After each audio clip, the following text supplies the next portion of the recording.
നമസ്കാരം. പള്ളിപ്പുറം ടോക്സിലേക്ക് സ്വാഗതം. നടിയും TV ആങ്കറുമായ മീനാക്ഷി കേരളത്തിലെ പൊതുസമൂഹത്തോട് ചോദിച്ച ഒരു ചോദ്യമാണ് പോയ ദിവസങ്ങളിൽ നമ്മുടെ സോഷ്യൽ മീഡിയയിൽ ചർച്ചകളായത്.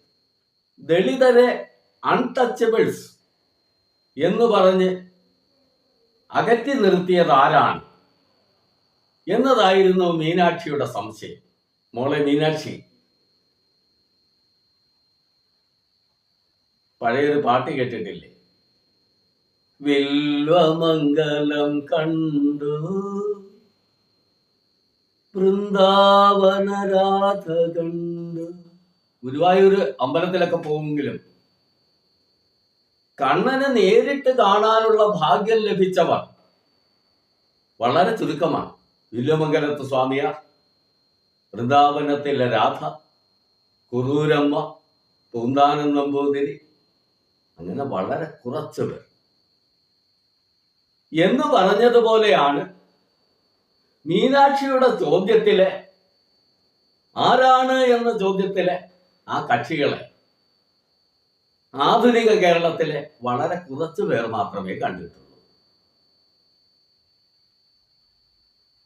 കേരളത്തിലെ അധസ്ഥിത കലാമുന്നേറ്റങ്ങളുടെ രാജശില്പിയായിരുന്ന കലാഭവൻ മണി ചിലയിടങ്ങളിൽ വെച്ച് അവരെ കണ്ടിട്ടുണ്ട്. അദ്ദേഹത്തിന്റെ സഹോദരനും കേരളീയ നാട്യരംഗത്തെ കറുപ്പഴകുമായ കറുത്ത സൗന്ദര്യമായ RLV രാമകൃഷ്ണനും അവരെ കണ്ടിട്ടുണ്ട്. റാപ്പ് സംഗീതത്തിന്റെ മാസ്മരികതയിൽ ജാതി മത വർഗ വർണ്ണ വ്യത്യാസമില്ലാതെ പുത്തൻ കേരളത്തിന്റെ യൗവനങ്ങളെ ആകമാനം ത്രസിപ്പിച്ച വേടൻ അവരെ കണ്ടിട്ടുണ്ട്. ഇരിങ്ങാലക്കുട കൂടൽമാണിക്യ ക്ഷേത്രത്തിൽ കഴകക്കാരനാകാൻ ചെന്ന ഒരു ഈഴവ ചെറുപ്പക്കാരൻ അവരെ കണ്ടിട്ടുണ്ട്. സംസ്കൃതത്തിൽ ബിരുദാനന്തര ബിരുദം നേടി MPhil കഴിഞ്ഞ് PhD നേടുന്നതിന് വേണ്ടി കേരള സർവകലാശാലയിലെത്തിയ ഒരു കീഴാള യുവാവും അടുത്തയിടയ്ക്ക് അവരെ കണ്ടു. ഇപ്പോൾ ഇതാ മീനാക്ഷിയും കണ്ടു തുടങ്ങിയിരിക്കുന്നു. മീനാക്ഷി പൊതുസമൂഹത്തിന് നേരെ ഉയർത്തിവിട്ട ആ ചോദ്യത്തിന് താഴെ ചെറിയ വായിൽ വലുത് പറയുന്ന ഈ കുട്ടിയെ കാക്ക കൊത്തുമെന്ന് ആക്രോശിക്കുന്ന ആ ശക്തികൾ ആരാണോ അവർ നമ്മൾ ഈ പറഞ്ഞവരുടെ പ്രതിബിംബങ്ങളാണ്. പക്ഷേ കാലം മാറി. മീനാക്ഷിക്ക് സധൈര്യം മുമ്പോട്ട് പോകാം. വിവേകാനന്ദൻ ഭ്രാന്താലയം എന്ന് വിളിച്ച ഒരു നാട്ടിൽ ജാതിഭ്രാന്തിനും മത്തുപിടിച്ച മതാന്ധതയ്ക്കുമെതിരെ ഒരു സഹസ്രാബ്ദം കണ്ട ഏറ്റവും വലിയ ചിന്താ വിപ്ലവത്തിന്റെ അഗ്നി പടർത്തിയ ശ്രീനാരായണ ഗുരുദേവന്റെ നാടാണിത്.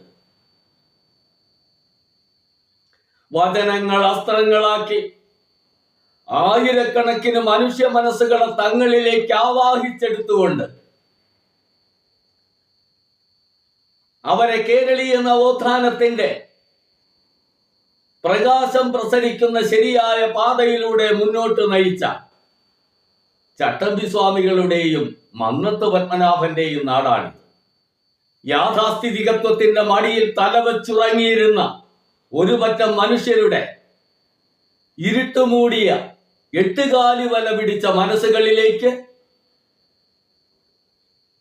രാജകീയ പ്രൗഢിയോടുകൂടി വില്ലുവണ്ടി ഓടിച്ചു കയറ്റിയ അയ്യങ്കാളി എന്ന പോരാളിയുടെ നാടാണിത്.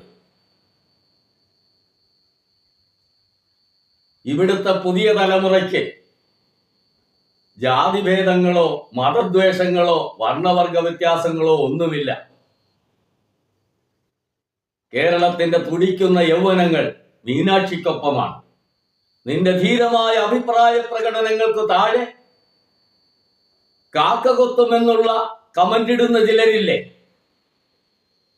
അത് കേരളം പണ്ടേ വെട്ടിക്കളഞ്ഞ ചില വിഷവൃക്ഷങ്ങളുടെ ദ്രവിച്ചു തീർന്നുകൊണ്ടിരിക്കുന്ന കുറ്റികളാണ്. അത് തനിയെ ദ്രവിച്ചു പോയിക്കൊള്ളും. കാരണം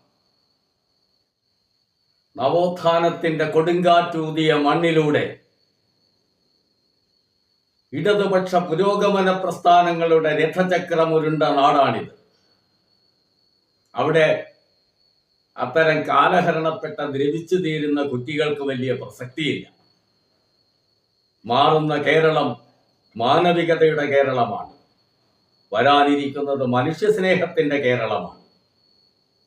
മീനൂട്ടിയുടെ നിഷ്കളങ്കവും ധീരവുമായ അഭിപ്രായ പ്രകടനങ്ങൾക്ക് പള്ളിപ്പുറം ടോക്സിന്റെ അനുമോദനങ്ങൾ, അഭിവാദനങ്ങൾ. കൂട്ടുകാരെ, ചാനൽ സബ്സ്ക്രൈബ് ചെയ്തിട്ടില്ലാത്ത സ്നേഹിതർ സബ്സ്ക്രൈബ് ചെയ്യുക. നിങ്ങളുടെ അഭിപ്രായങ്ങൾ കമന്റ് ബോക്സിൽ അറിയിക്കുക, ലൈക്ക് ചെയ്യുക. സസ്നേഹം, നിങ്ങളുടെ പള്ളിപ്പുറം പ്രദീപ് കുമാർ.